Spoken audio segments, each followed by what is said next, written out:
জীবনে যদি খুব খারাপ সময় আসে, তাহলে নিজের দুঃখ কষ্টগুলোকে এমন ভাবে নিজের মাঝে আড়াল করে রেখো যেন তোমার পাশে গা ঘেঁষে বসে থাকা মানুষটিও বুঝতে না পারে ভিতর থেকে তুমি কতটা ভেঙে গিয়েছো। কখনো যেন সে বুঝতেই না পারে তোমার ভীষণ মন খারাপ, তাহলে সে তোমার মন আরো খারাপ করে দিবে। সে যেন বুঝতে না পারে কোন এক অনাকাঙ্ক্ষিত ঝড়ে ঝরে গিয়েছে তোমার জীবন বৃক্ষের সবুজ কয়েকটি পাতা। সে যেন বুঝতেই না পারে তুমি ভিতরে ভিতরে ভেঙে গিয়েছো, এটা যেন সে বুঝতেই না পারে। অতঃপর নিজেকে বোঝাও, শক্ত হও।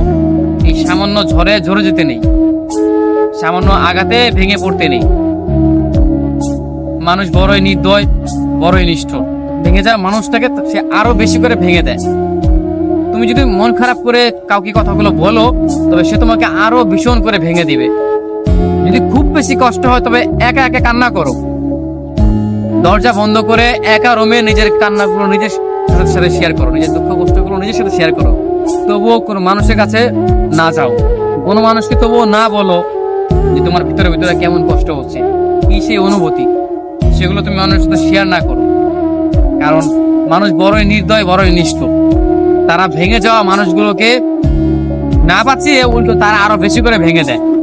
কারণ তারা জেনে যায় যে এই মানুষটা কেন কান্না করে, এই মানুষটার কেন এত দুঃখ, কি নিয়ে তার এত যন্ত্রণা, মনের মাঝে সুখ নিয়ে কেন, সেই জিনিসগুলো দিয়ে তারা এই মানুষটাকে আরো ভেঙে দেয়।